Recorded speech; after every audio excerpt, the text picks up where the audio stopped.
Good evening.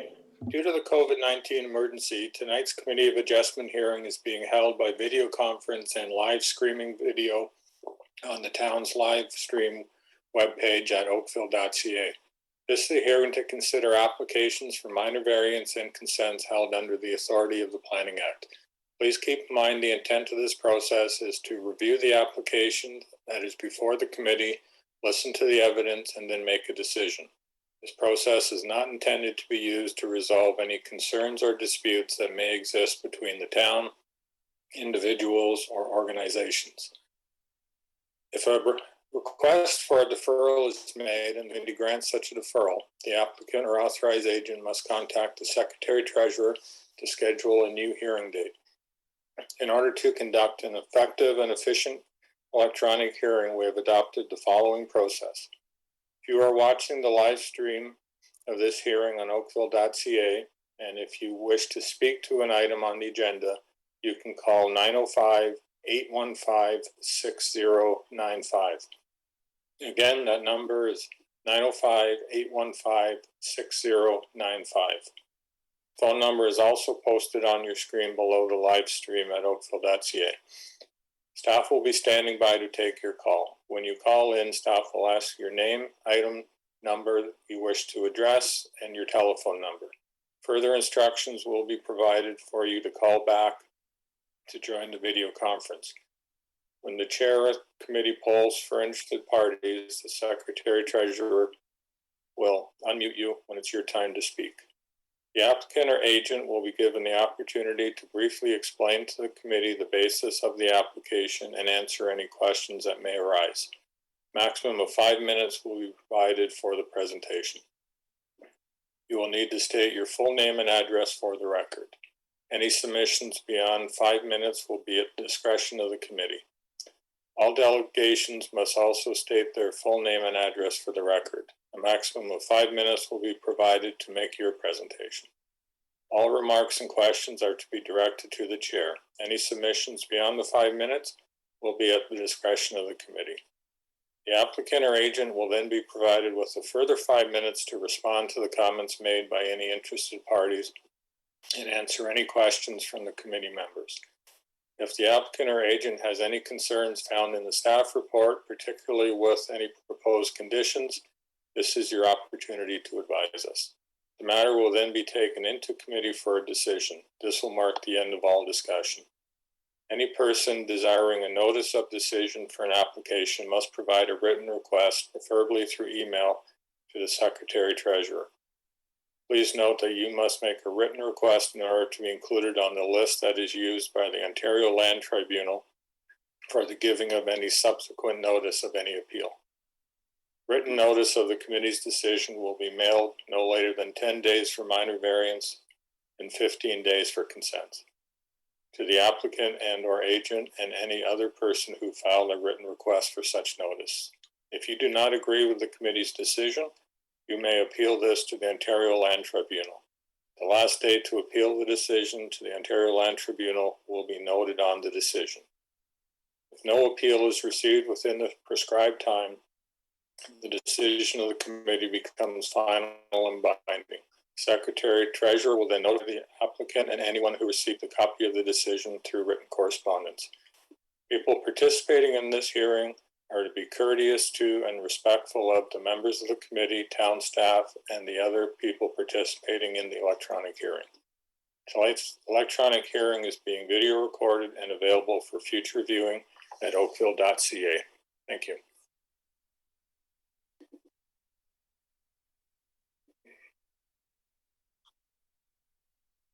Let's see, we have regrets tonight from Ms. McHale. Are there any declarations of pecuniary interest from the committee? I see none.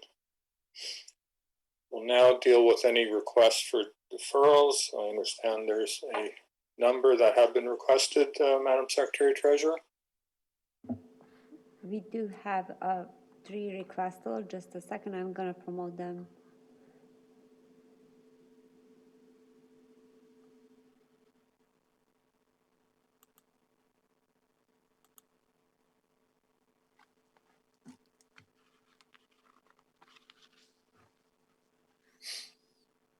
Okay, I see Mr. Hicks up on the screen. We can start with Mr. Hicks. If you can give us your name and address in the application, please. Yes, I'm just going to unmute myself, start my video. Mr.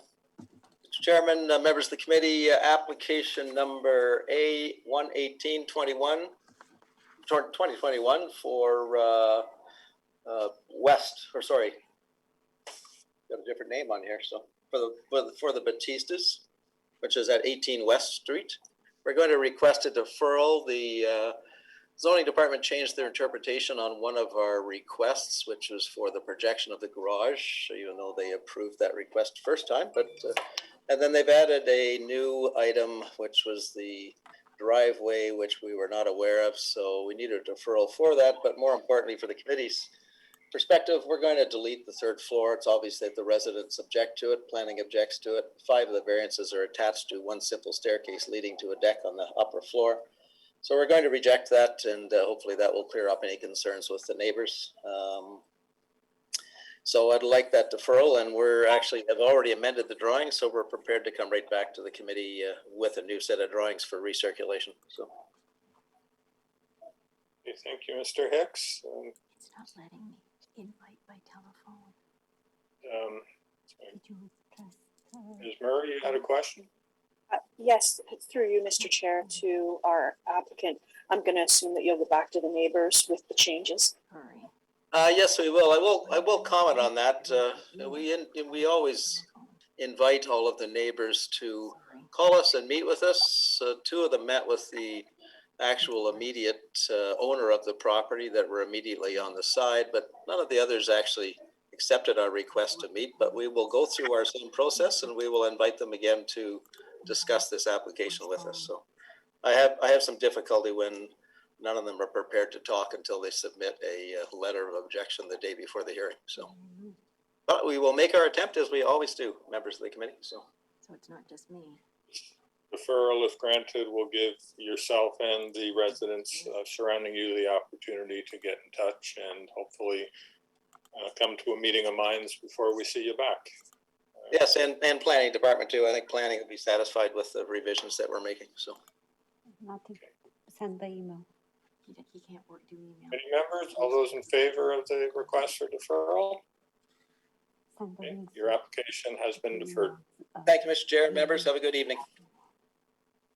Yeah, so they can look. Madam Secretary Treasurer, do we have another deferral? Yes, we do. Just a second. I'm gonna promote Mr. David Copper.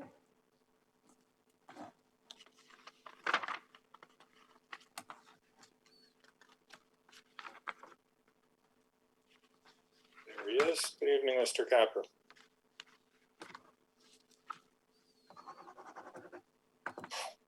Good evening, everyone. Can everyone hear me okay? Yes. Wonderful, thank you. Speaking, Mr. Chair, my name is David Capper with Glenn Schnarr & Associates. Our address for the record is 10 Kingsbridge Garden Circle, Mississauga, Ontario, L5R3K6. I'm here this evening to request a deferral of application CAVA 120-2021, and it's for the property at 328 Maple Avenue. The reason for the request of the deferral is we had initially, before submitting the application, we had a number of meetings with planning staff to talk about the proposed variances and the application that would be submitted. Some design concerns were raised during those initial meetings, and we did make revisions. I believe there were 2 sets of revisions. And we submitted the application, and then unfortunately on Friday we received the staff comments, and as you're probably well aware, those comments were not favorable. We would like to take an opportunity to have more meetings with staff and to figure out exactly where the concerns lie. Unfortunately, there wasn't enough time, just given the planning process, between staff comments being required to be submitted to the committee and meeting with us to have those further discussions. So unfortunately, we just need a little more time to have those discussions, and we expect that we will be coming back to you with a slightly revised application once we have a better handle on what those concerns are. Thank you, Mr. Capper, and I note that even in a zone that regularly looks for coverage variances, this one did seem to be significant. Committee members, any questions for the applicant? All those in favor of the request to defer? Your application is deferred. Great. Thank you very much, everyone. Have a good evening.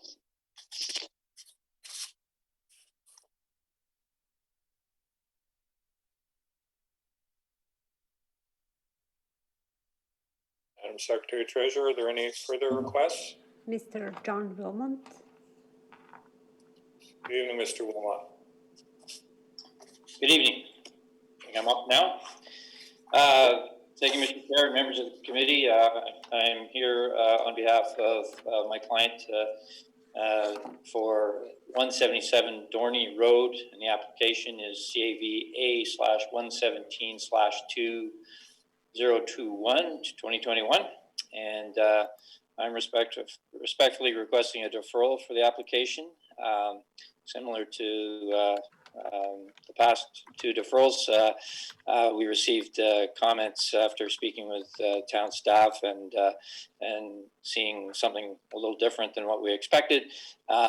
So we would like some time to review those comments and review the concerns of the adjacent property owners who had some concerns. And we hope to make some adjustments as well, and be back to the committee and not too long a time. We were going to also speak with staff to go through some of those concerns.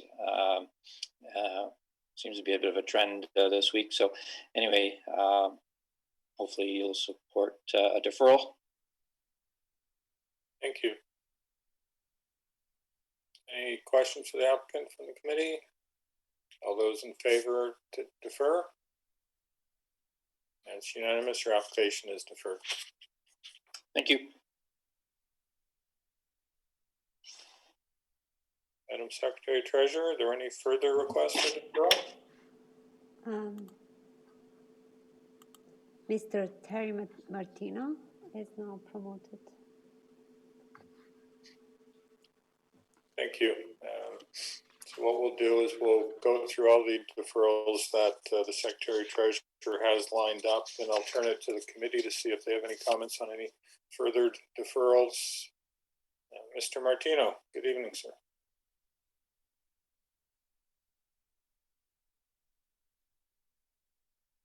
Not getting any volume.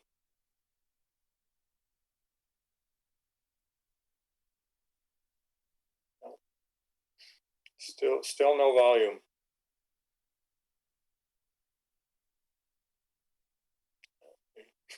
You're not muted, but it's still not working.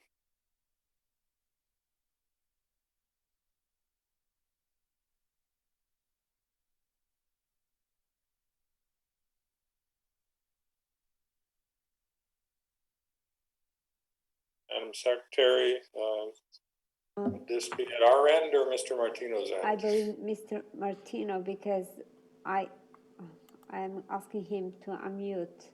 I can't do anything from this side. Mr. Martino, can you hear us? We can't hear you. You're not showing as muted, but we can't hear you. No, we can't hear you, and it's not from our end. Probably something from its settings or something that you can try again.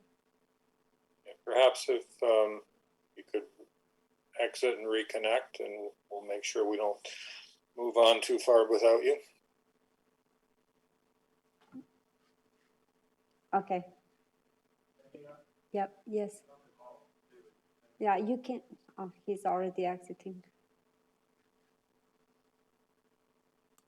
Madam Secretary Treasurer, do you have any other people online Yes. looking to defer? Yes, I do. Just a second. I'm going to promote to Mr. Oskamel.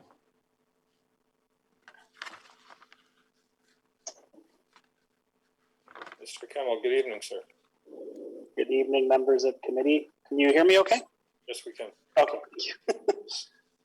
Hope everyone's doing well. I'm here on behalf of my clients for application CAVA 123/2021, 3515 Rebecca Street.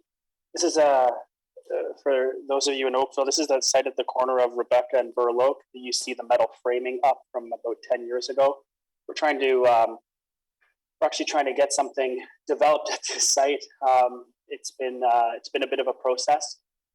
We're working with town staff. Sorry, we're working with town staff with respect to various comments made on our most recent site plan submission. One of the things that was flagged was the east side landscape buffer, which is what the variance is for today. We were expecting positive comments given that we were introducing that silver cell technology, which would allow trees to be planted within a smaller buffer than what is normally required under the zoning bylaw, but the comments were not favorable. As such, I'm requesting this deferral to go back to town staff and further advanced discussions on this to see what we can figure out in terms of getting it to an agreement so that we have a positive recommendation in front of you when I come back. Okay, thank you. Committee members, any questions? All those in favor of the request to defer?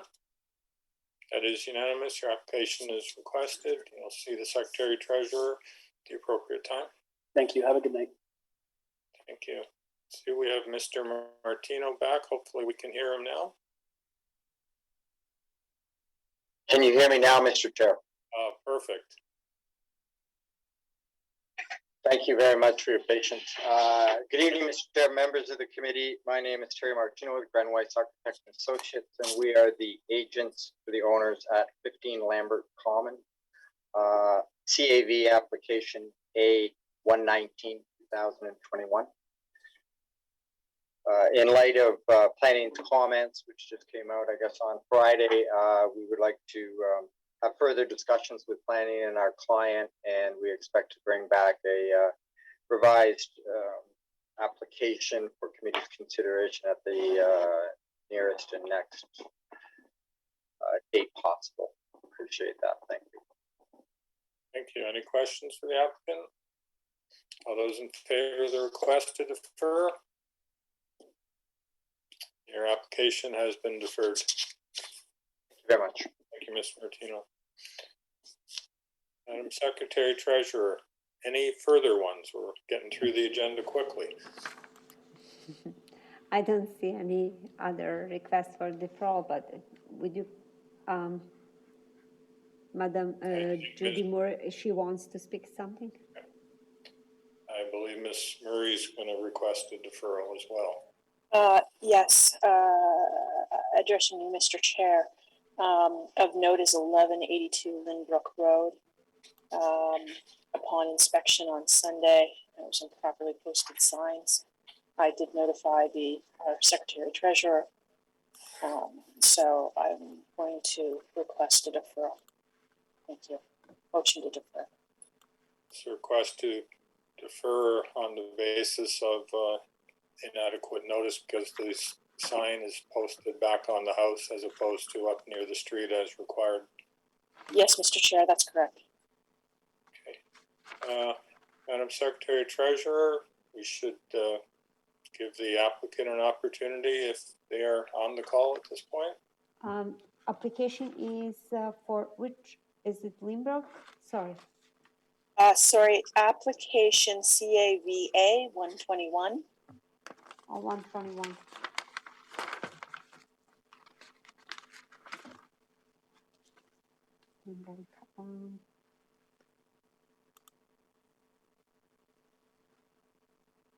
Sorry, I do have Lindsay. Okay, I'm just gonna promote because she wants to speak.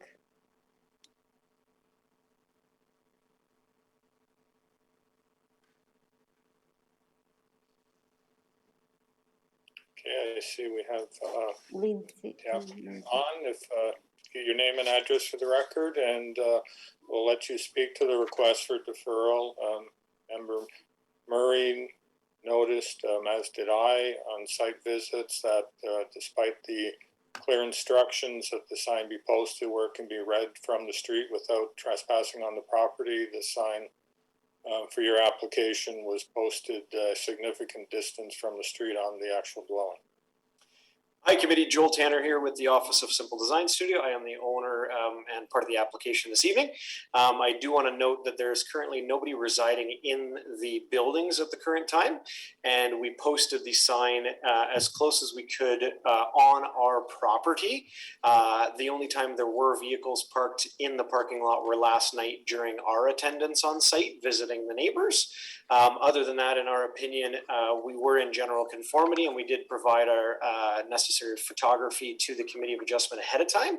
And as much as planning staff are not in support of our application, we do want to move forward with our application this evening.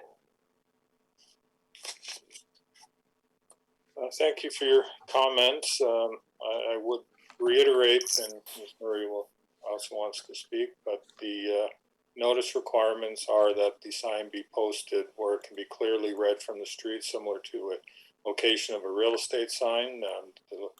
In order to read this sign, you would have had to go 30 feet into the property, I would say. So it's not a matter per se of your desire. It's for the committee to determine whether or not your posting of notice was adequate. Ms. Murray, you had a comment? Yes, thank you, Mr. Chair. Through you and for the benefit of the other members and those people who are live streaming, this gives you, I don't know if that gives you an idea. So the sign was posted on the building. You may or may not be able to see it. However, you can see that there's a large patch of grass for which the sign could have been posted close to the sidewalk, thereby giving due notice to local residents. Thank you, Mr. Chair. Thank you. Any other committee members wishing to comment on this request to defer this application? All those in favor of the motion to defer as a result of insufficient notice?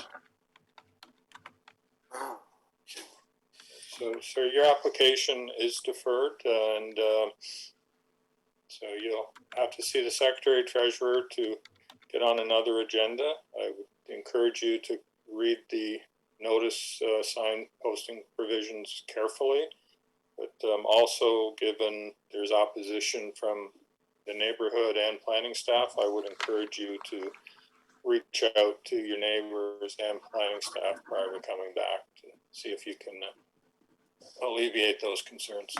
Yep, just to reconfirm, we did try to reach out to planning staff, and we did proper due diligence with the neighbors. We canvassed the neighborhood, spoke with several neighbors, had some great conversations. And just to reiterate, we did provide imagery when the sign was posted. That was sent into the committee. No further comments were provided to us in the last 10 business days. So we are, as much as we disagree with the appointment this evening, I just want to reiterate that we did provide that imagery into the committee as according to the documentation.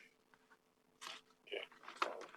Hopefully we won't have this issue when you come back, but if you can see the Secretary Treasurer to reschedule. Thank you so much, committee. Thank you.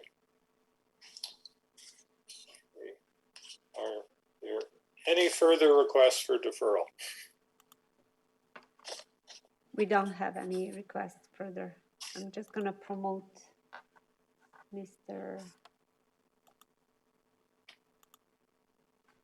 Okay, so then we'll move on to our consent agenda and have the application B1908 at 574 or 576 Runny Road. See Mr. Guzzi's name up on the screen now.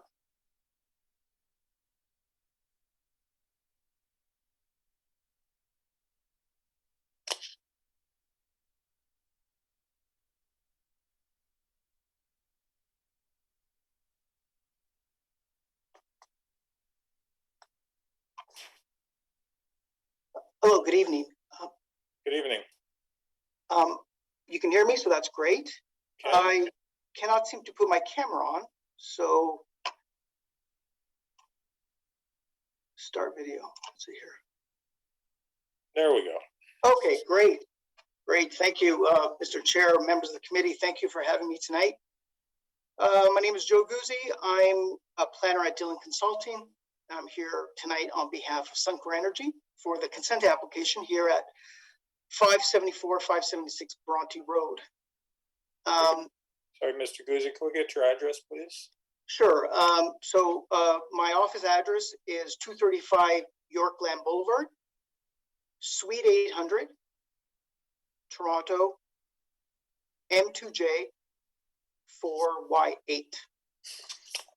Okay, thank you, Mr. Guzzi. Mr. Guzzi, we'll ask you to do a presentation. I will note that you have some opposition from the neighborhood, so perhaps you can focus on some of their concerns, perhaps what land use permissions you currently have on the property and the reason for the consent application. And then Mr. Hassan, after Mr. Guzzi's done his presentation, if I may, I'd like to call on you to speak to the issues raised by the neighborhood with respect to why the town is asking for road widening if it has no intention to widen the road.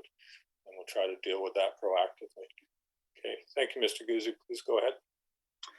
Thank you. Thank you. So if I can get to the next slide, I want to basically set the context for our application. This slide shows the extent of the subject property. It is a large site. It's outlined in red.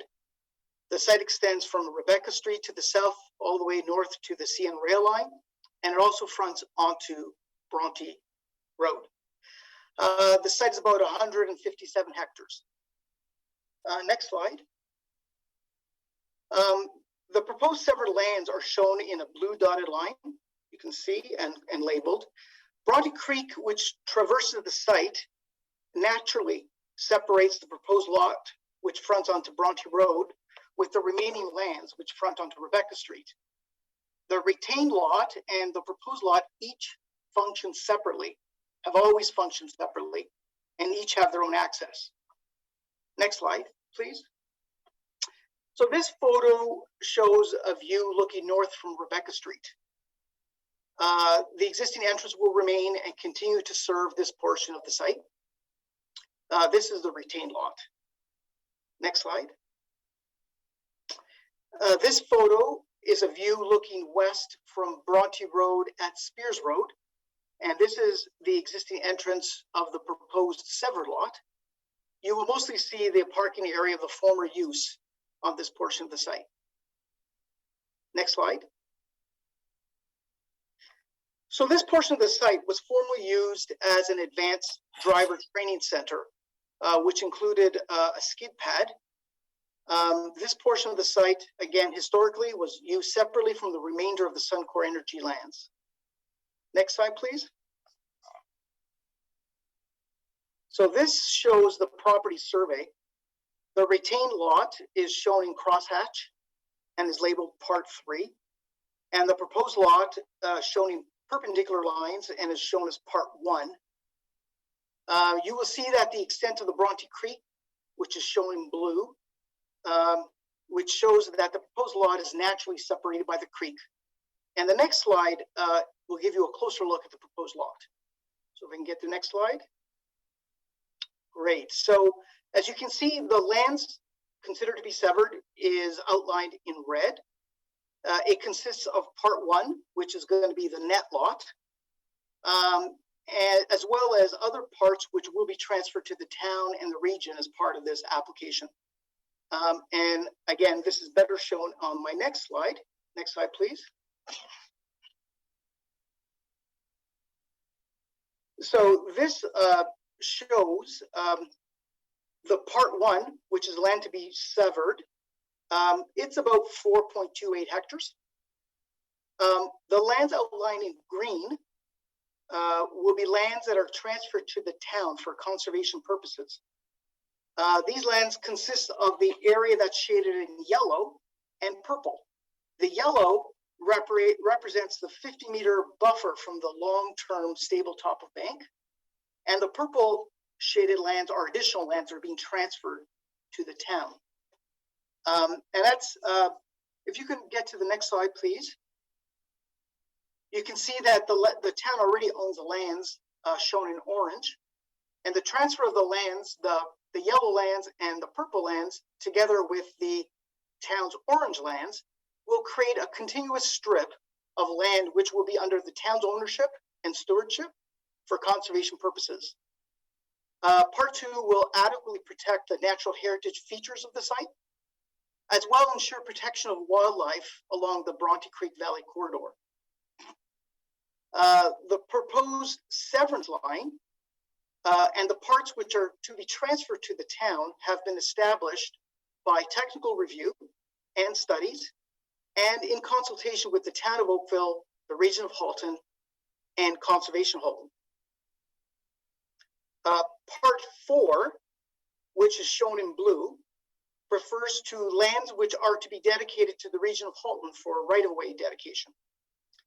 This transfer will assist the town and the region in achieving the official plan goal of a road allowance of 23.5 meters from the center line of Bronte Road.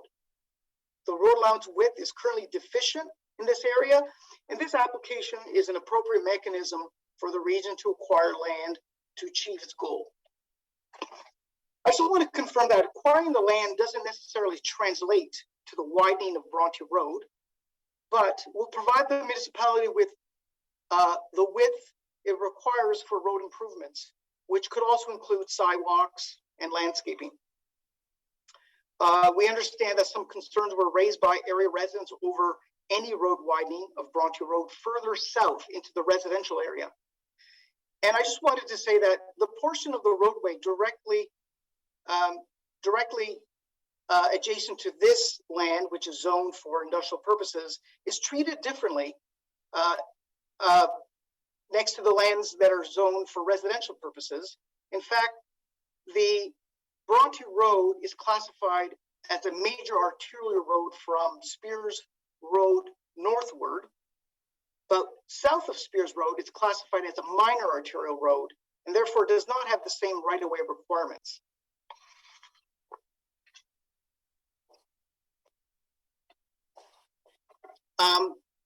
Mr. Chair, I'd just like to conclude that the consent will facilitate the creation of a lot which complies with the zoning bylaw, a lot which is of an appropriate size and shape for future development, and establishes a lot which currently functions independently from the retained lands on the other side of Bronte Creek. With regards to the future use is not yet established, but will be developed in the future in accordance with the land use permissions which apply to the property. The lands are designated in the official plan as business employment, and they're also zoned E2, which is also a business employment zone, which permits a range of industrial, commercial, and office type uses. Any changes to the land use permissions that currently apply or to any of the regulations, if required, will be subject to future planning applications. So tonight we're asking the committee to approve the creation of this lot for future development. And I just want to also conclude that by saying that we have reviewed the staff report and we've been interacting with planning staff, and we agree with the recommended conditions of approval, and we respectfully request that the application be approved. And I would be pleased to answer any questions that the committee may have. Thank you. Thank you, Mr. Guzzi. And just to clarify, even if when the property is developed, even if a change in zoning is not anticipated, you'll still have to go through a site plan process, which is also a public process? That's correct. Thank you, Mr. Chair. And we've been working collaboratively with the town, and we plan to do so. The town's comprehensive review of the site plan process will address many of the issues that were raised by the residents. For example, traffic studies, environmental studies. These are all requirements of site plan approval, and we will provide that technical background and information as required. Okay, thank you. Mr. Hassan, Mr. Guzzi did a good job of explaining the requested road widening. Did you have anything to add to that? No, through you, Mr. Chair. Yeah, I think Mr. Guzzi did an excellent job just explaining the rationale behind the road widening. Although it's termed that way, it's more of an industry term for land that gets conveyed to the municipality for future road improvements. So through this application, there's going to be no physical extensions or widenings of Bronte Road at this time. Okay, thank you. Committee members, any questions for Mr. Guzzi? I see none. If there's anybody in the audience that wishes to speak to this application, please call 905-815-6095. Madam Secretary Treasurer, do we have anybody on at this point wishing to speak to this application? Mr. Chair, I do see some people in attendees, but they need to raise their hands if they want to speak, because I can't promote, like, okay, so I do have some people, I'm promoting them.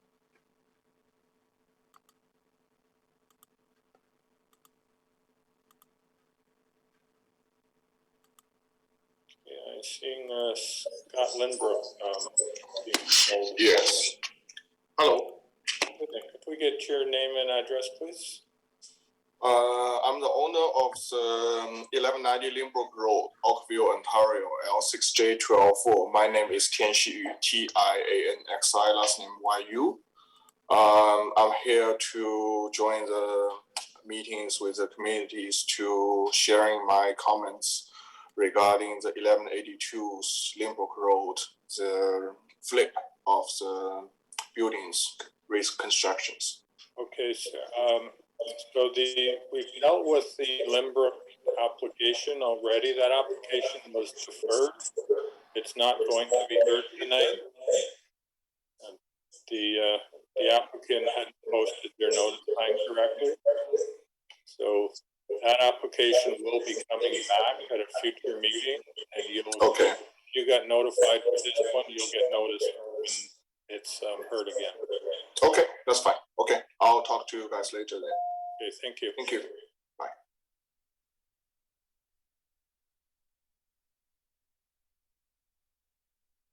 Madam Secretary Treasurer, are there anyone online to speak to Bronte Road? Yes, we do have a Mr. Graham Finney, and if he wished to speak, he actually raised his hand to speak. Okay, good evening, sir. Good evening. Can you hear me? We can just get your name and address for the record, and Sure. if you're able to turn your camera on, we'd appreciate it. The camera, I don't know. Oh, hold on a second here. There we go. Hi, my name is Graham Finney. I'm at 512 Valhalla Court, which is just directly south of the part one, I guess, of the land being severed. I have a few sort of basic questions that actually the presentation was quite welcome. Thanks, Mr. Guzzi. It did clear up quite a number of areas for me. I've questions around part two, which is the land for conservation, I believe. My question is that not land that had a pipeline leak a number of years ago, which then leaked into Bronte Road, or is there a pipeline going through that land? And if so, is the town taking on liability for such? I can't tell from the map if there is indeed a pipeline there, but I believe there is a pipeline somewhere around that area. I'm also concerned about, and I know you've mentioned that there would be other studies done, but I'm also concerned about the skid control property that was, or pad that was there before. And I do believe it was, well, I saw them every year pouring, spraying oil on top of the pad every single year and using lots and lots of it, and tires, were burning and losing rubber every single year as cars were skidding on it. So I just question where all that oil and rubber went, and question again whether that the part two of the land is going to be affected by that, and should the town not undergo studies prior to taking ownership of it. Okay, thank you, Mr. Finney. I know from experience, whenever land is being conveyed to the town, it usually goes with a requirement for a clean environmental report, but we'll ask Mr. Guzzi and or Mr. Hassan if they can respond to your two questions with respect to potential oil, rubber contamination, and the item of the past pipeline leak. Mr. Guzzi? Sure, if I can speak to that, thank you. Your first question regarding the pipeline, I don't have the history of the pipeline leak that you're referring to. I don't believe there's any pipelines that are traversing the property today. Otherwise, it would have been shown on our survey. The survey does not show any pipelines. With reference to the environmental, any environmental contaminations on the site, we are undertaking studies right now. Studies will be submitted to both the town and the region, and it will outline the outcome. Mr. Chair was correct in that lands that are being transferred to the town have to be clean or cleaned up, and we will do so. My understanding from some of our preliminary information that we're receiving from our environmental consultants is that the site is relatively clean, and it should not be a problem for us to clear that condition. And I believe that that is addressed through condition number 6 regarding the environmental site assessment, which is going to be a condition for us to clear. So unless that is cleared, we won't be able to have the severance. So we will be working diligently with the town to clear that condition. Thank you, Mr. Guzzi. Mr. Hassan, are you able to shed any light on the question with respect to the pipeline? Through you, Mr. Chair, yeah, unfortunately, I don't have any history as to the reoccurrences that had happened in the past there with the leak and any liabilities or discussions that had happened after that point. Thank you. Is there any follow-up to questions? From myself, are you asking, Chair? Yes, sir. Just to clarify, I mean, I don't know where the pipeline actually exists. I do know that the trucks brought in tons and tons of large rock that allowed them to drive on so that they could dump material down into Brawny Creek, which was then used in some fashion. I don't know exactly why. So there was a lot of activity. It was probably about 10 years ago. And I know that in the creek bed area is where I think the largest part of the problem was, but my understanding is that the pipeline goes through that area, but I'm not sure exactly where. So thank you. Mr. Hassan, you wanted to add something? Yeah, through you, Mr. Chair. I actually have Mr. Finney's email address, so I can look into it with internal staff and potentially CH staff and provide them with a response thereafter. That's very helpful. I do recall the event that Mr. Finney's speaking about. I don't know the details either, but as Mr.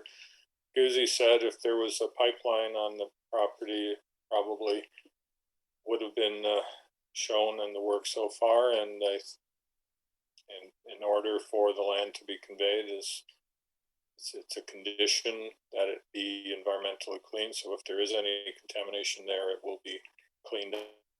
Application will proceed. Thank you. Madam Secretary Treasurer, is there anyone else that wishes to speak to this? No, Mr. Chair, I don't see anybody that wants to speak. Okay. Thank you. So then we'll close discussion and I'll entertain a motion from the committee. Mr. Flemington. Thank you, Mr. Chair. Having considered the matters set out under Section 5124 of the Planning Act, as amended, I believe that this application does conform to the official plan and the zoning bylaws, and I recommend that the application be approved. I do note that there were 5 letters of opposition with regards to the application. I think that the applicant's agent has illustrated a number of the questions that were asked in those letters of opposition, as well as Mr. Hassan. So I am comfortable with moving this motion, and that that the condition, that the provisions that the applicant must fulfill all of the conditions under Appendix A. I know that was attached in the report, so I'm not going to read through them. They're in the report for referral. Thank you, Mr. Flemington. Any discussion on that motion to approve? Seeing none, we'll bless you, Mr. Hardcastle. All those in favor of the motion to approve? That is unanimous. Your application is approved. Thank you, Mr. Chair and members of the committee. Have a nice evening. You too. We will move on to application CAVA 116 at 1345 Sheldon Avenue.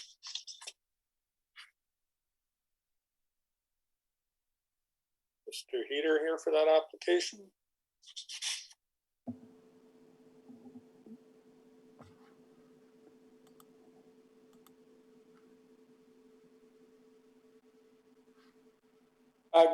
Good evening, Jason Heater. I'm actually here for the Morrison one.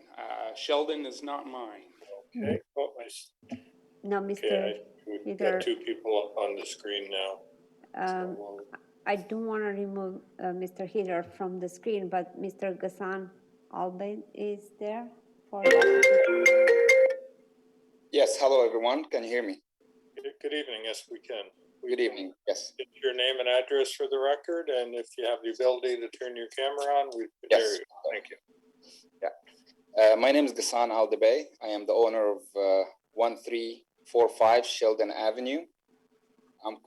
We are here today for my application of CAV 8/116/2021. Today we are applying for we're reapplying for this variance as we have purchased the property in early 2020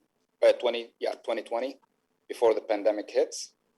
And we did purchase the property because it had plans and variance approvals. However, after signing the contract, the pandemic hit and everything was closed. So we could not do anything until like mid to late 2020.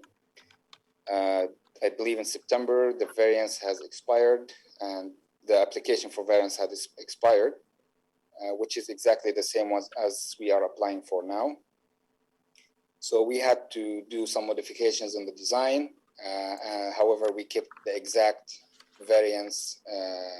We didn't change the variances, which is the height of the building, the height of the dwelling, and the ratio of the build. At this moment, the reason for our application is the slope of the land. We are applying for the height variance, which is because the slope of the land is when the city or the bylaw is by the rules, it goes from the street, and the land from Tensley going to Waverly, which is behind me, the entire house is coming onto a slope going up, and as you can see from my pictures on the first page, so the slope is going up. So that's why we are requesting like a variance in the height of the house. The second variance is an extra 0.98%, which is the allowed ratio percentage is 41, and we are going for 41.98%. Which is 98%, 0.98%, sorry, which because I have an extra room for my mom. She's an elderly, and we're gonna have, I'm the eldest person for her, and she's gonna be staying with us, with my 3 kids and my wife. So those are the 2 variances we're reapplying for at this time. Now, Currently in Sheldon Avenue, we have 8 new properties along Sheldon Avenue, which has 2 dwelling properties. And of course, they are in different areas and different heights of the street, as you can see from my next page. So, I'm sorry, those properties are on Waverly Avenue, this page, which are behind me. And you can see the slope of the land. Those are old properties. So basically, if those properties will go ahead and they want to build 2 dwelling houses, most probably they're going to be having to apply for a committee of adjustment permit, because their houses will be like built shorter than they should. The next page, please. Yeah, those houses are dwellings on Sheldon Avenue. They're the first one is newly built house, and the second one is it shows the slope of the land, how it's slowly increasing in slope to the high level. So basically, that's mainly the reason we are requesting this application. And to do so, we have visited our neighbors, and we have obtained from the parameter of my house, we have obtained 12 non-objection letters. The remaining of the neighbors, they were not either they were not available in the houses, or they were tenants. So we had no objections from any of the neighbors. In fact, they were all excited that we're going to be building a brand new house in that area. And we discussed the drawings and we discussed everything with them, and no objection were there. And if you go to the next page, this is the previous variance we have requested, and it was approved before. And this was done by the same architect, and he's actually with us on the Zoom call. If you have any technical questions, he can raise his hand and he can join us. It was approved before, and that was expired. The one that got expired. So we're applying for the exact same variance. If you go to the next page. So this one will show, the next pages will show the owners of the houses who has accepted our, signed the letters for no objection on to build this house and for this variance. And there are 12 samples of these pages. So you can go by them one by one, or as you wish. I think we can just quickly go through those. Do you have the drawings of your house on this presentation as well? No, I did not put them there because I thought it was within the, I sent them before, but it's in the committee. So I didn't know that I have to put them there. Yes, the committee members all have the drawings. It's just helpful if there's people watching that may have an interest to see the actual proposal. Yeah, I'm not inexperienced. This is my first time to do this, so I didn't put them there. And hopefully your last too, right? Okay, thank you for that. Committee members, do you have any questions for the applicant? I see none. Madam Secretary Treasurer, has anybody called in at 905-815-6095 to speak to this application? I don't see anybody for this application. Okay, it's probably because they've all signed letters of support. Okay, with that, I'll close discussion and look to the committee for a motion. Mr. Hardcastle. Thank you, Mr. Chair. Having reviewed the materials, undertaking my site visit, and having heard the presentation from the property owner as well as the written staff report, I'm satisfied that the requested variances conform to the 4 tests. I would note that the architectural elements that have been incorporated in the design of the building help to mitigate both the height and additional RFA that's being proposed, which is modest, to a degree in which the massing will not be increased beyond that which is existing and established within the area. So on that basis, I would put forward a motion of approval, and that motion would be subject to our 2 standard conditions, those being that the dwelling be built in general accordance with the submitted site plan and elevation drawings dated March 1st, 2020, and that the approval will expire within 2 years of the date of the decision if a building permit has not been issued. I would note that there were 12 letters of support provided with respect to this matter by the applicant during the hearing. Thank you, Mr. Hardcastle. Any discussion on that motion? All those in favor of the motion to approve? That is unanimous. Your application is approved, sir. Thank you very much, committee. Good night.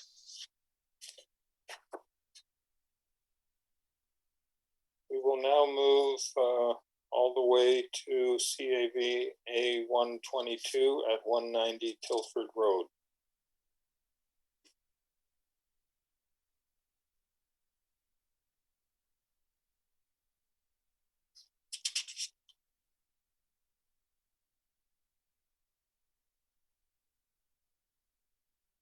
Madam Secretary Treasurer, I see Mr. Outred as the agent. Is he with us tonight? Just a second, Mr. Chair, I'm promoting now. Thank you. There he is. Good evening, sir. Good evening, Mr. Chair. All right.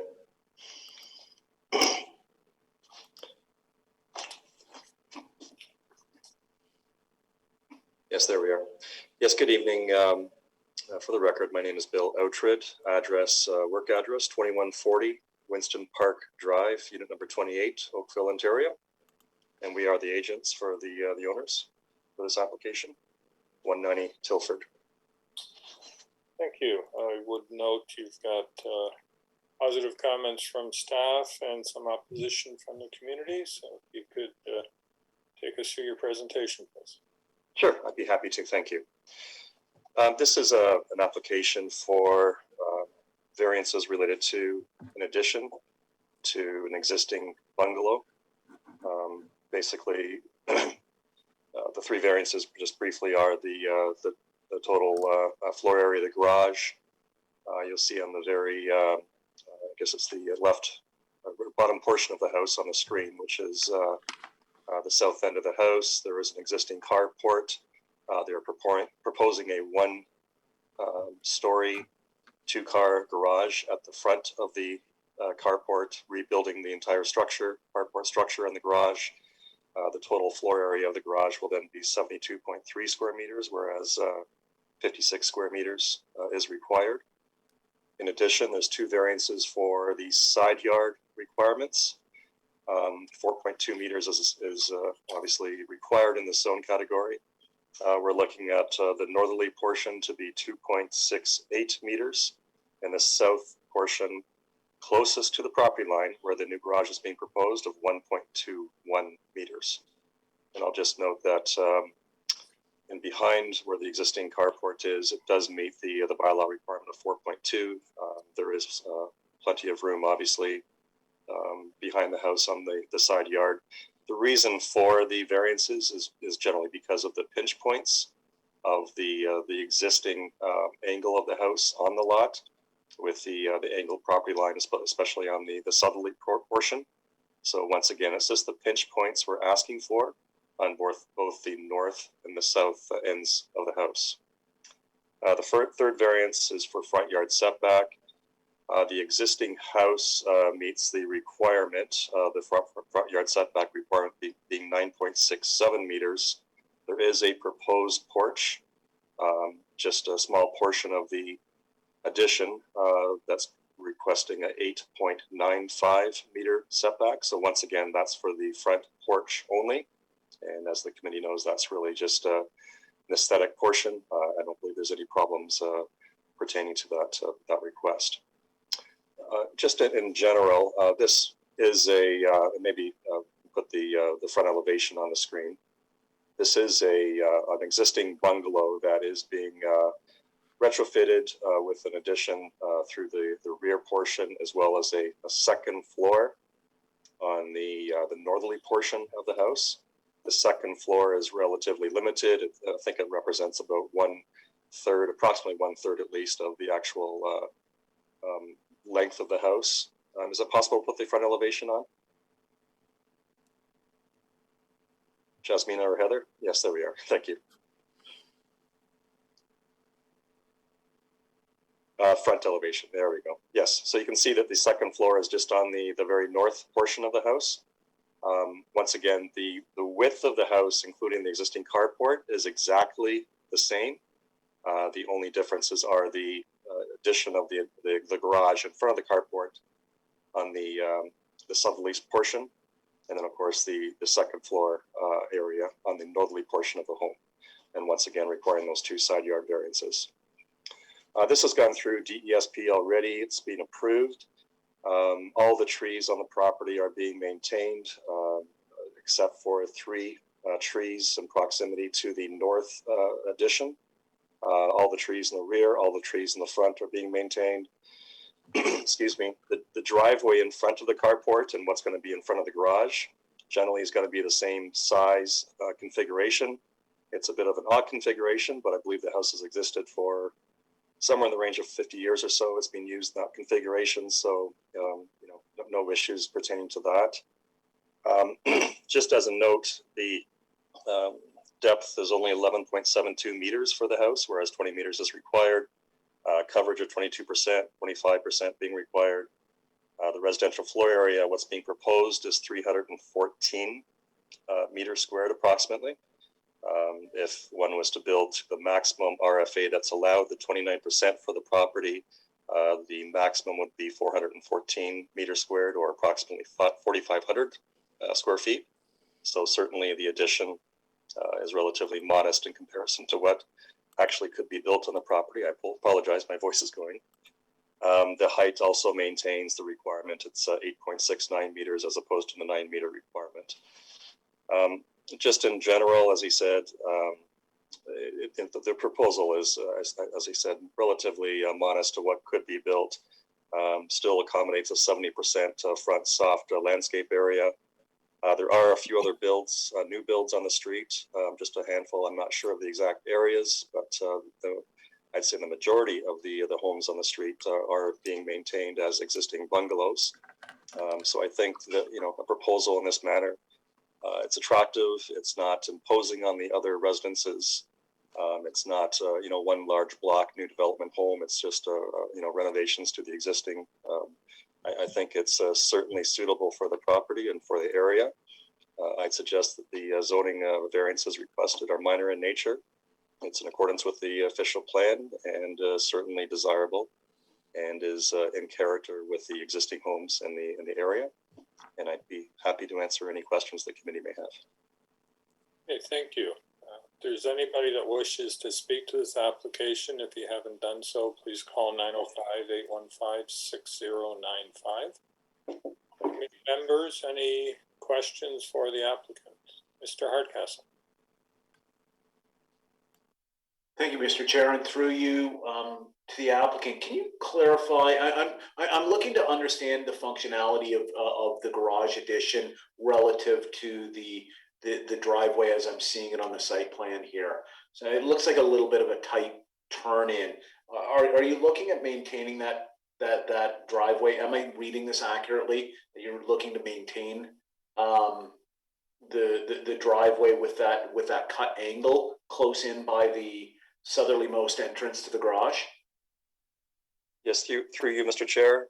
Yes, that's the configuration that has existed historically, and that's the same configuration that is being maintained. I would probably suggest that it's impossible to get 2 cars straight in that portion in the garage. It's going to have to be entry, typically with the turning radius, 1 car at a time. But that's historically what has existed with the existing carport, just that there's an additional, it looks like it's about 19 feet or so that's being added in front of the existing carport. So there is no room to change it. If they were to modify the whole proposal and change the garage, to face more towards the street, there is no means to maintain the existing house.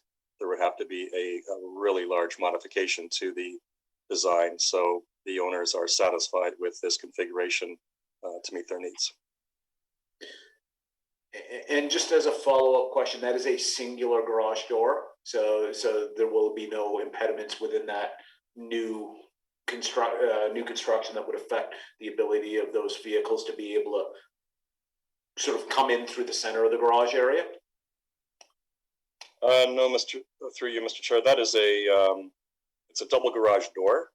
Oh, sorry, I meant a double garage, yes. Yeah, that is a double garage door, which I'm assuming is going to be opened all at once. There's no center within that door, so I'm sure it's a double garage door. It'd be impossible to get in the southerly opening if indeed it was designed that way, but I believe it is a double garage door that's planned. Thank you. Any other questions? See none. Madam Secretary Treasurer, has anybody called in to speak to this application? Yes, Mr. Chair, Mr. Bruce Ray, he's on promoted as a panelist. He needs to unmute himself. Good evening, Mr. Ray. Good evening, committee. My name is Bruce Ray. I live at 198 Tilford Road, the property to the north of the subject property. I would like to address the application if I can. I have sent you a letter with a couple of attachments, and I'd just like to spend 1 or 2 minutes reviewing them just to make sure you understand them, and if you have any questions, I'd be happy to answer them. We have a letter, Mr. Ray, but please proceed. Okay, I'm not in favor of the variance as requested. I do not believe it conforms to what is consistent with the neighborhood. I'd just like to outline my 4 points. The first one is the construction of a large garage, which is larger than is permitted. Generally, I wouldn't have an issue with a large garage. It was contained within the building envelope. However, this is not within the building envelope, and that concerns me. That leads me to my second point. Number 2, that if you grant the variance for the garage, you are then incumbent in granting the variance for a 72% reduction in the side yard setback. The front wall of this garage will extend 10 feet to the south of the property side yard setback requirement, which I think is a significant variance. I think you can read that in my letter. Located on the north side of property adjacent to my property, you'll notice where the variance is that the existing corner of the house is in a position right now where it is within the encroachment of the 14-foot setback, 4.2 meters. And what the applicant is requesting is to increase that. And I don't know if it's incumbent on the Committee of Adjustment to take an existing variance and enlarge it with another variance. The fourth point I'd like to make is the extension of the front porch, which is no concern to me. In essence, I really had issues with the side yard setback on the south side. This neighborhood has extremely low density. Typically, the houses should be 28 feet apart, 2 times 14 or 2 times 4.2 meters. And that's part of the reason this neighborhood has an appeal and why people move here. To move down to a 1.2 meter setback, which is typical for a Glen Abbey type of development where there is extremely higher density than we have and much less green space, I don't think is appropriate. Based on that, I don't believe the application before you conforms to any of the 4 tests and doesn't pass any of them, particularly the 72% variance requirement for that side yard setback for the garage impediment. Thank you. Thank you, Mr. Ray. Committee members, any questions for Mr. Ray? Ms. Murray?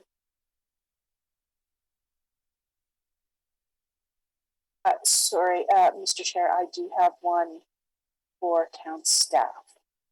Okay. If I may proceed. Please.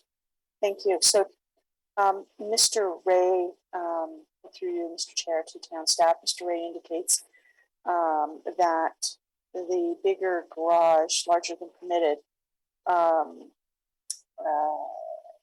may require a subsequent variance. Thoughts on that? Comments from town staff? Thank you. Yeah, through you, Mr. Chair. In discussions with Ms. Buckerfield, who was away this week, I didn't get any notes from zoning staff that variances were missed. In this case, the proposed garage addition increases the internal garage size, hence the variance that's being requested. And the setback relates to the pinch point of the garage itself, but the setback is a requirement of the parent zone for the dwelling because the garage is attached to the dwelling. So I can't really see any variances that would have been missed in this case. Thank you. And if I may, Mr. Chair, I think a follow-up question to Mr. Hardcastle. I checked the floor plans, and the garage door is 15.9 feet by 7.8 feet. I'm not sure if that helps or not, but it's a full garage door. It just visually shows as two doors, but it's up and down. It's just one solid piece. Thank you. Any other questions? Let's see. Oh, yes, Ms. Murray again. Sorry, one more question through you, Mr. Chair, to town staff. Reading this, and I appreciate all the work the town staff has put into the comments. I was a little surprised to see a garage this large. I've been sitting for, I don't know, a little while now, not as much as the other esteemed members, but it is quite large, and I'm struggling a little bit because I've never seen anything this big. Perhaps I'm looking for someone to put me at ease because I am struggling with the size of this garage. Yeah, through Mr. Chair, if it's a question for planning staff, I can answer it from a planning standpoint. Typically, in terms of, go ahead, please. Okay. In terms of garage area variances, as noted in the staff report, the intent of the provision is to regulate, obviously, the size and usability of the garage in relation to the streetscape treat. And predominantly when there's garage area variances and there's tandem spaces, but it still results in a garage space of 2 doors, staff are in support. In this situation, if it was a 3 doors or 4 doors, that would exacerbate the visual impact and the prominence of the garage, then we would have an issue with it. But I believe, unfortunately, I didn't conduct a site visit, but I could probably check on GIS. And based on the new dwellings that have been constructed in the area, I would assume that they have 2-car garages similar to this facade treatment. So that's why staff would be in support. Thank you. Thank you. Any other questions from the committee? Mr. Outred, you've heard Mr. Ray's comments, Ms. Murray's questions. I'll give you the opportunity to respond at this time. Sure. Thank you, Mr. Chair. Just once again, just regarding the pinch points, just to make reference to the setback at the front of the house on the north, it's 5.73 meters. The pinch point at the rear is 2.68. So that's the difference between the front and the back. The same thing is true on the south hand side. The pinch point is 1.21. I measured a 7.8 meter setback at the rear of the existing garage or area that's existing on the property. So once again, it's just the pinch points we're asking for. And thank you to Mr. Hassan. The explanation pertaining to garages is certainly what we've always appreciated with the town of Oakville. It's mainly just keeping a 2-car garage on the front of an existing house like this, as opposed to having any 3 or 4 door proposal. Anything that's behind, especially in a house like this where our RFA is approximately 100 meters squared less than what we could build, I don't believe it is a problem here. If I may. Sorry, Mr. Chair. Mr. Flemington? Sorry, just having reviewed this application as well as listening to the concerns stated by Mr. Ray, as well as having reviewed his letter and the comments with regards to the garage, I was just wondering if Mr. Ray could share what the negative impacts of this being that size would be upon him and the neighbors based on what you said in your letter. Thank you, Mr. Flemington, and I'd be happy to address those. Firstly, I'd like to state that I don't think the committee should be taking the average setbacks and deciding whether or not pinch points are of integral importance to this. I think we should look at the specific variances themselves. And just because that 1.2 meter setback on the south side is only on a corner doesn't make it irrelevant in that it doesn't extend the full length of the house. The perception is from the street that the house is 1.2 meters from the side yard, and I don't think any angles or dimensions can change that fact. Mr. Flemington, you asked me about the setback, and it's a perception within the neighborhood. And if you drove by the street, and I hope you did, you'll see how green the neighborhood is with mature trees. This side yard setback is unheard of in an R1 zoned area that I'm familiar with.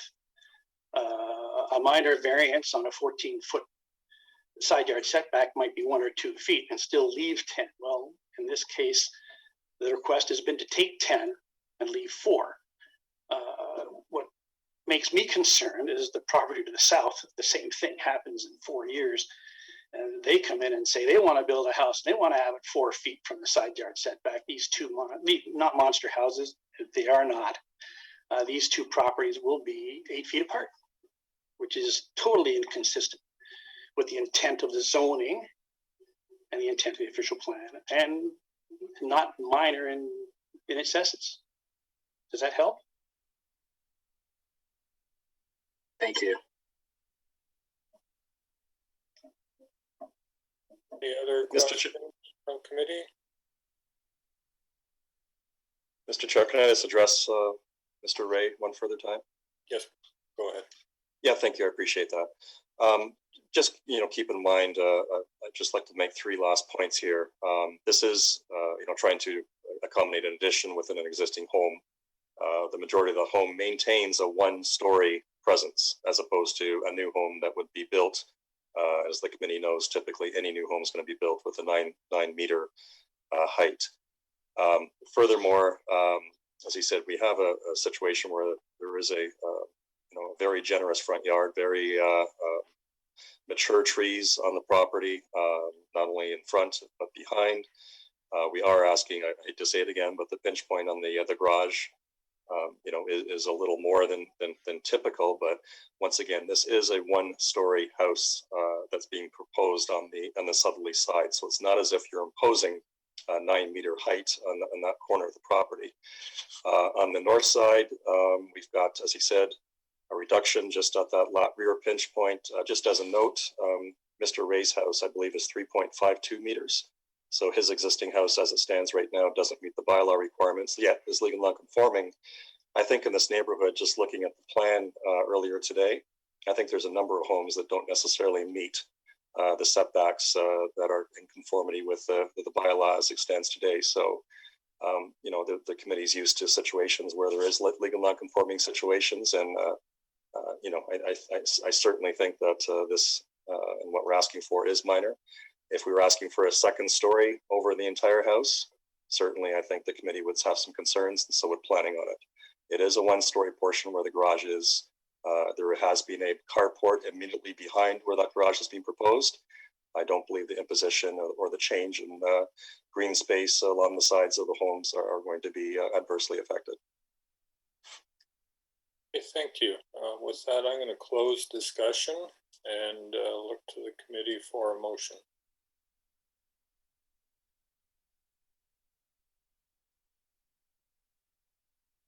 Mr. Hardcastle.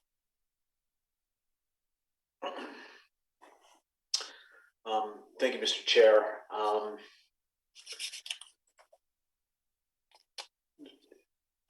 Excuse me while I gather my thoughts here a little bit more. I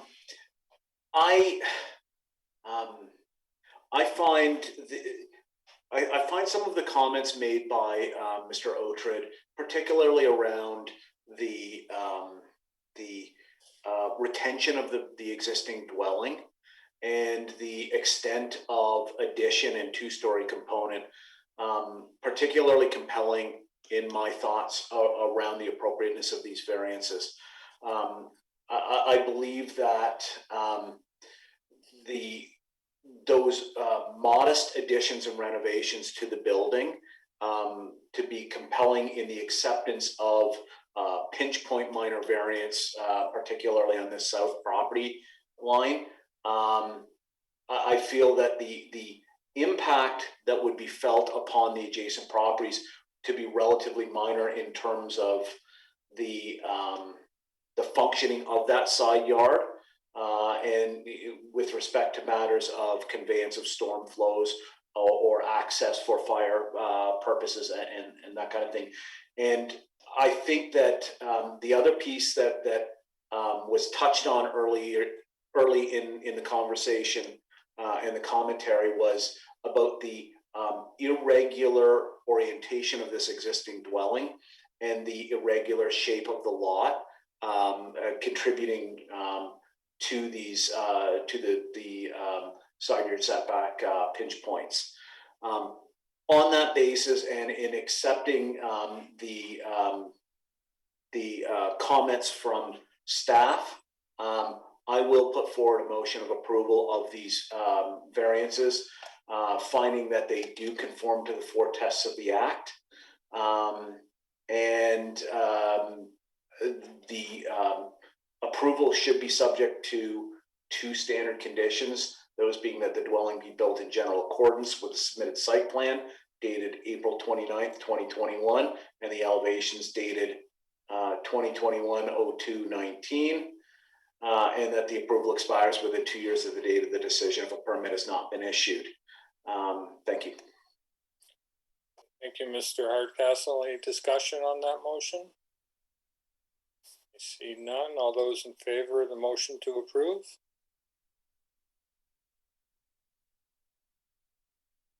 All those opposed? Okay, that is 1 in favor of approval, 2 opposed. I will not vote to cause a tie, so I will also vote against the motion. So that motion to approve fails. Do we have another motion? Mr. Flemington? Thank you, Mr. Chair. Sorry, let me just get my notes up here.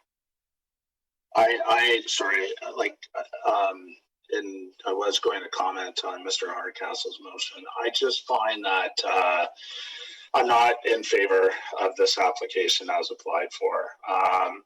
Part of the reasoning behind that is that I think that the size of the garage is such of a size that they could have, the applicant could have done it at a different size that, you know, would lead me to believe or lead me down the path to determine that it is minor in nature. I think that recognizing the comments from the resident in that neighborhood with regards to it being quite large, and as well what the impact is, not just on his property but in the neighborhood.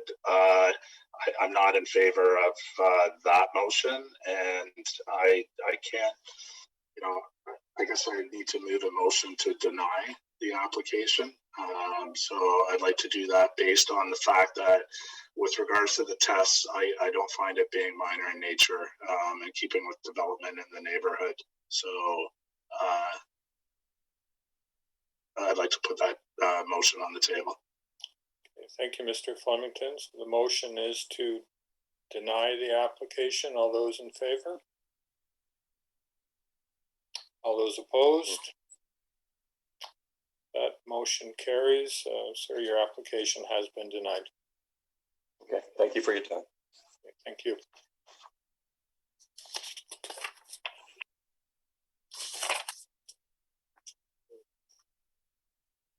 Application CAV A073 at 2021 at 305 Morrison Road.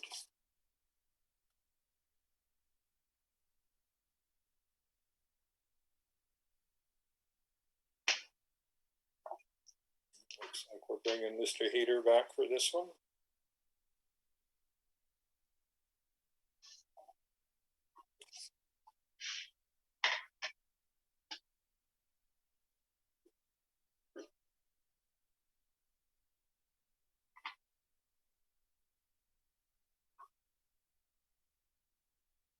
Good evening, committee members, Mr. Chairman. Jason Heater, HDS Dwell, at 20 Gilmore Road, Puslinch, Ontario. On behalf of my clients at 305 Morrison Road. Mr. Heater, you've got both staff and resident opposition. So you can proceed with your presentation. Yeah, of course. Thank you again, Mr. Chairman, committee members, for your time.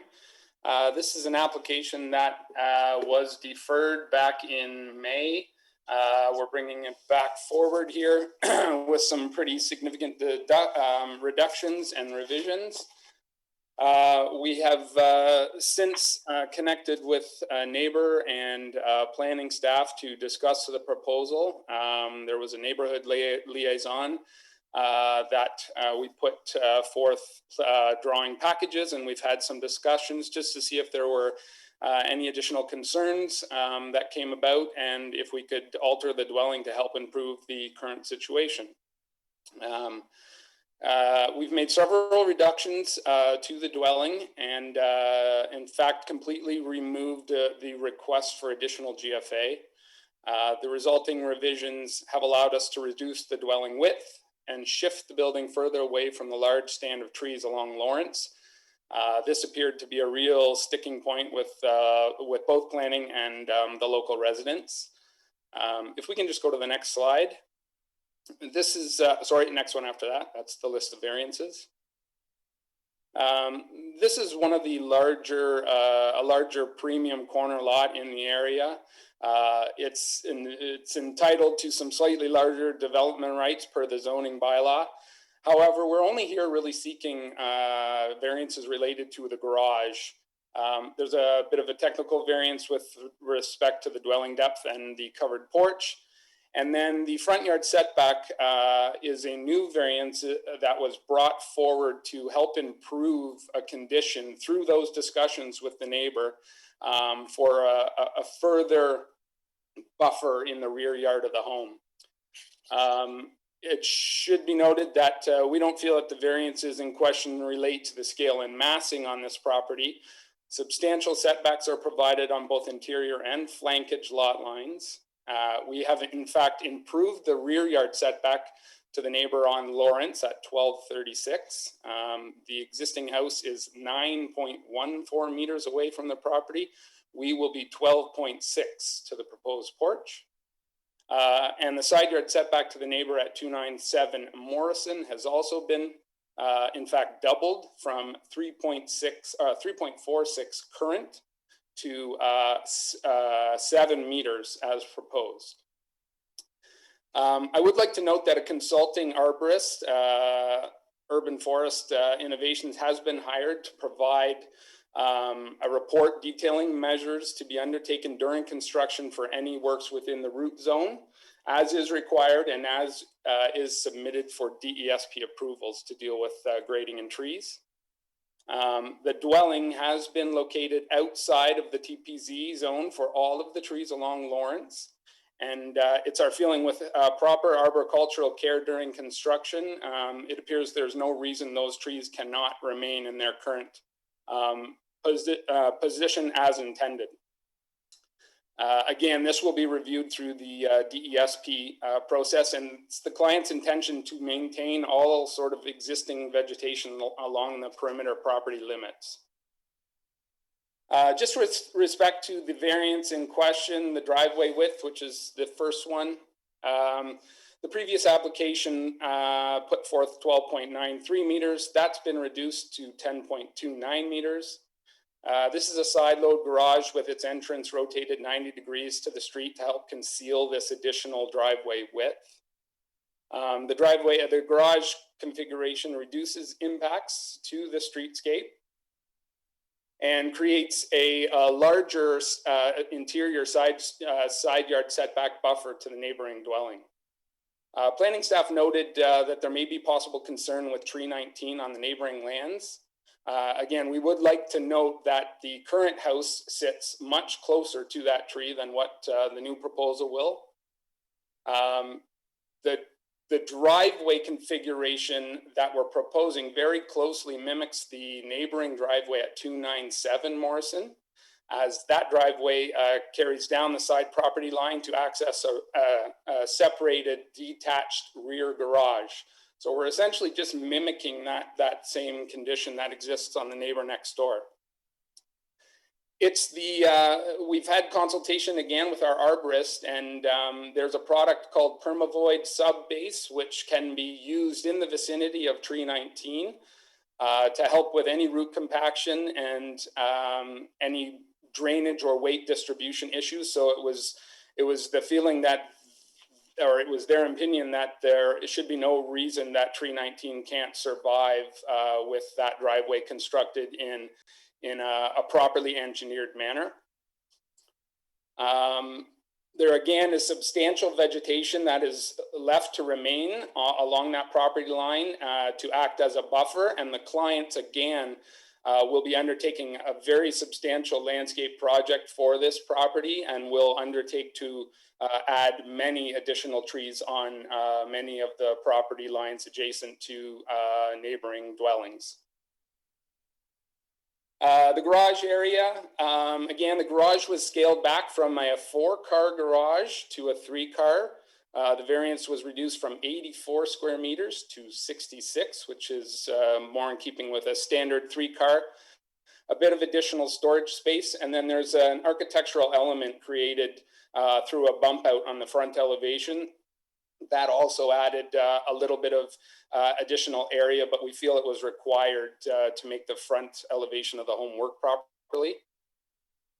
I would like to point out that, again, we are set back, that garage is set back 7 meters, whereas 4.2 would be allowable with the current bylaw. And in fact, the current house is 3.29 in its existing condition. So you can see we've doubled that setback for that property. Again, planning staff did note concerns with tree 19, and I'll leave my comments with respect to the proper engineered subbase in that area. There should be no reason that tree can't survive construction activities.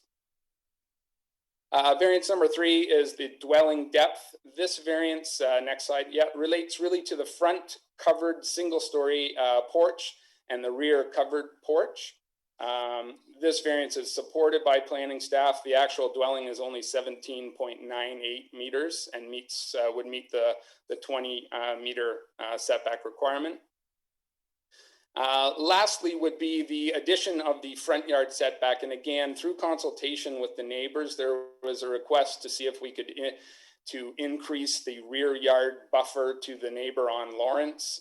So the house has been pulled forward. It also helped bring the garage and drive court in alignment with the neighbor on Morrison as well. Just in general, it's my client's intention to retain all of the trees along the Lawrence streetscape. There are really 3 of them that are closer to construction activities. The 2 outer perimeter ones will not be affected whatsoever. An arborist has been retained and must be retained through the entirety of the construction process, as is requested through DESP review and approval. Just to help deal with any items that come about with respect to the trees, any roots encountered in any excavation activities. In closing, we believe the variants are definitely minor in nature, meet the intent and purpose of the official plan, and we feel the home complies with infill design guidelines and will result in a desirable home for the neighborhood.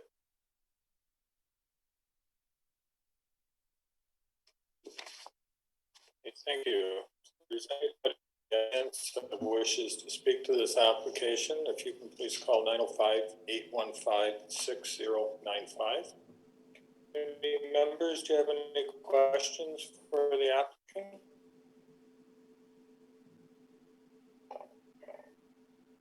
I see none. Mr. Heater, I know the staff report has concerns with the configuration of the garage because of the adjacent trees, but if you were building a two-car garage in that situation, I assume you'd comply, and would you have the same configuration with respect to what staff's concerns are? Through you, Mr. Chairman, again, the client's desire, as was put forth in the original application, just given the nature of this lot and the size and location of it, they ideally would have loved to have a 4-car garage. They felt that might be appropriate, but again, knowing that we're trying to work within the boundaries of what's approvable. The side yard, the side load configuration reduces the massing of the garage and takes away from the impact of that 3-car garage door on the streetscape. We know that's an approach that is not taken lightly. So turning it to the side helped us do two things. Again, as of right, you could build to within 4.2 meters of this property. The house, the garage on the neighboring property is 0.5 meters from the property line, the detached garage. So we felt that the 7-meter buffer to that garage face, along with turning it 90 degrees, really helped reduce the impact and the scale of the home from the streetscape. Thank you. Maybe Mr. Hassan, supplemental on this. To me, the applicant's, trying to, limit the impact of the garage visually and in terms of its proximity to the neighbor by turning it sideways. And I imagine planning staff wouldn't be in favor of putting it on the other side of the house, which would require those spruce trees to come down. So by staff's comments, are you actually favoring garage doors facing the street as opposed to the design that the applicant has proposed? Yeah, to you, Mr. Chair, I guess going back to preface what my answer will be, in relation to if the applicant had proposed a 2-car garage door, it would more than likely comply with the 56 square meters. It could still be oriented towards the side, which also, I guess, depending on the garage face width, would comply with the driveway width requirement. So it really is just a function of that additional garage bay and any additional paved surfacing. I did take notes, and it's interesting to note that the applicant is looking at permeable paving solutions. I don't believe that's noted on the plans. And today, I don't believe a DSP application has been submitted. So there are mitigative measures that could be put in place to deal with the tree protection in relation to the Development Services Urban Forestry comments. And that's kind of the extent of the comments that I'd be able to provide in terms of rectifying what the staff concerns are for maintaining the character of the lot and reducing impacts on the abutting property in terms of tree removal. Thank you. Mr. Hardcastle, I believe you had a question. Thank you, Mr. Chair. Mr. Heater, when you were speaking to the impacts on the trees, you'd spoken exclusively, I think, to tree 19, unless I've misheard. Whereas I note that the urban forestry comments speak to trees 18, 19, 20, 21, particularly noting that trees 19, 20, and 21 are located on the adjacent property. What are your comments about extra efforts, or your thoughts about extra efforts that are required to protect trees that are located on an abutting property? A lot of the commentary I've heard is with respect to your client's wishes. I'd like to better understand, and maybe I'll turn the comment around, or the question around afterwards, and seek some input from staff. But I'd like your thoughts on this first. Yeah, by all means, through you, Mr. Chairman. The only reason I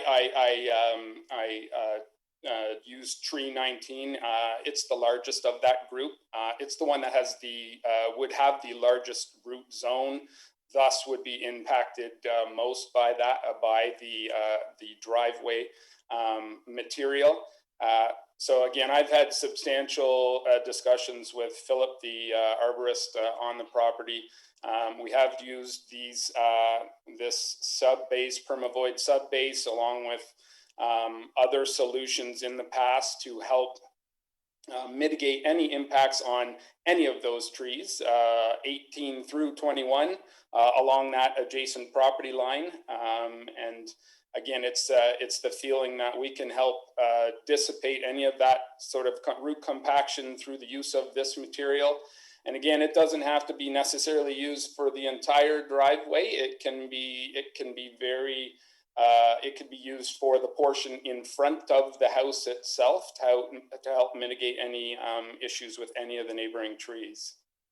And it's certainly the client's intention. They bought this lot for its significant tree foliage. They love the fact that it's bordered around all sides, and it would be their intention, again, not to lose any of that canopy cover. Thus the reason that 7-meter setback became slightly important versus bringing the house further over 4.2 meters and then cut the whole wall off at that point in time. This felt like a far better solution to deal with any issues pertaining to neighboring trees.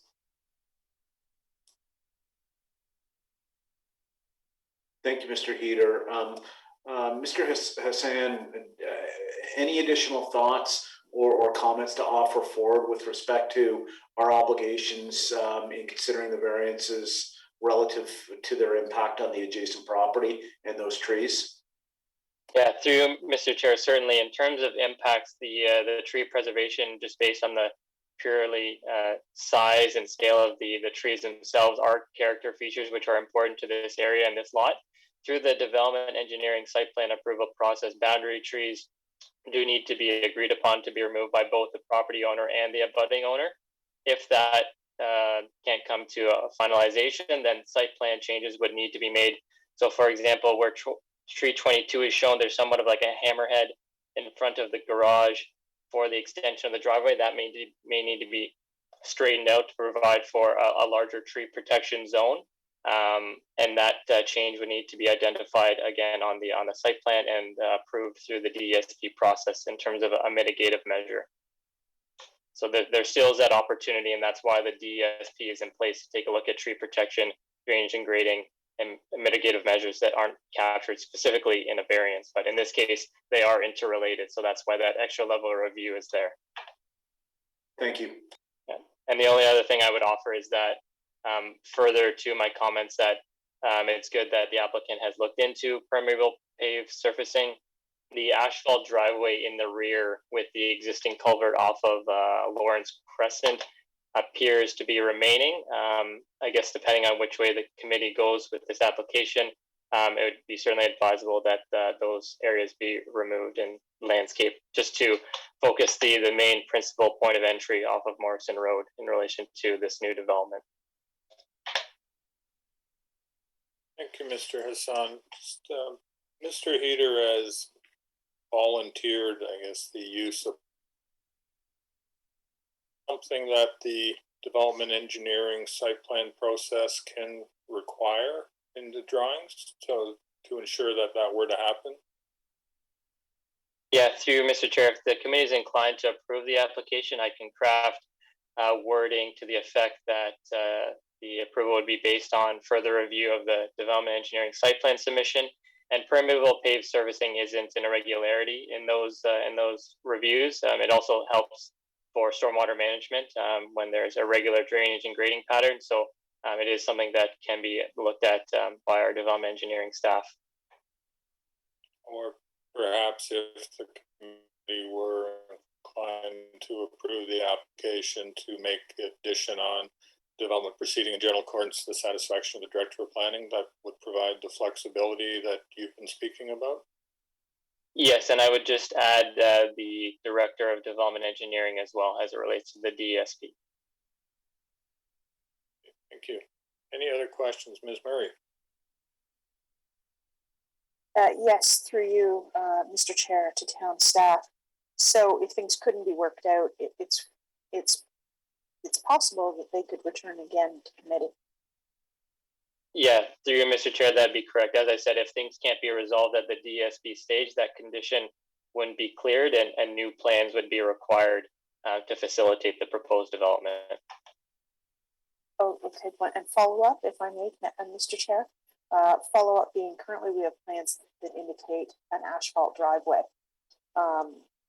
And we can only go off the plans we have. So how do we work around that?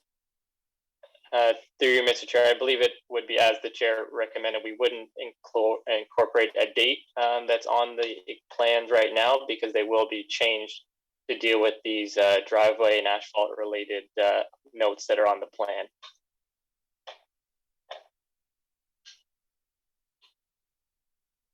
I think Mr. Hassan indicated that if the committee were inclined to approve the application, it would be make it conditional on being to the satisfaction of the Director of Planning and Director of Development Engineering. Are there any other questions? Madam Secretary Treasurer, has anybody called in to speak to this application? Mr. Chair, I don't see anybody that wants to speak. Okay, thank you. In that case, I will close the discussion and look to the committee for a motion.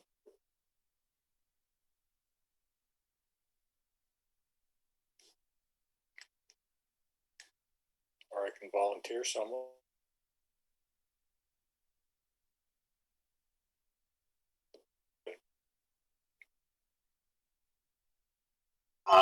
Mr. Chair, thank you. I just having heard the application this evening presented by the agent, and also noting that there's been a number of changes to this application to satisfy some of the requirements that and meet some of the requirements that town staff was looking for, and also in supporting some of the oppositions that were presented in the neighborhood. I do want to move a motion basically in support of the application. And I do want to note that there are a couple things, as we've discussed in this meeting, with regards to the variance. Sorry, just a sec here. With regards to the garage. Sorry, just the with regards to the driveway with variance 1 and with regards to the variance to the garage. I'm in support of all of the variances, but I think that it should be with the condition that it's to the satisfaction of the Director of Planning, as well as the Director of Development Engineering, if I have that correct.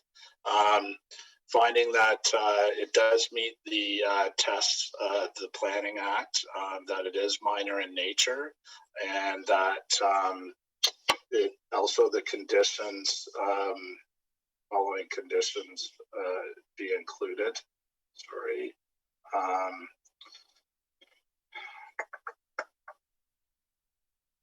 Our standard condition that if development does not occur within the 2-year period, that it will be our standard condition that it will be denied, or not denied, expire. Sorry, I don't have the condition in front of me. And also noting that there were 2 letters of opposition with regards to this application, and also noting that from the presentation this evening, it does appear that the applicant's agent is willing to work with the applicant with regards to some of the needs in how the driveway is dealt with pertaining to the trees and the drainage that is on that site. Sorry, that was a little convoluted, but that's my motion. Thank you, Mr. Flemington. Is there a discussion on that motion? Is it a technical issue, Mr. Hassan? Yes, sorry, through you, Mr. Chair. If I may, just for the committee's consideration as a friendly amendment to condition 1, I would just tail end it with which incorporates permeable paved surface treatment to enhance tree protection, just so we know the intent behind to the satisfaction of the Director of Planning Services and the Director of Development Engineering. That's fine. With that, that is a friendly amendment? Yes. Any discussion on the motion as amended? I see none. All those in favor of the motion to approve? That is unanimous. Your application has been approved. Thank you very much, Mr. Chairman, committee members. Thanks for your time. Thank you. That concludes the applications for tonight. We have minutes from July 27th. Mr. Hardcastle, I think you were the only one here. So, motion to approve. All those in favor? Most minutes are approved. Mr. Hardcastle. Motion to adjourn. Thank you. I'm having internet connection issues. We are adjourned. So, all right. Thank you. We are adjourned. Okay, have a good evening.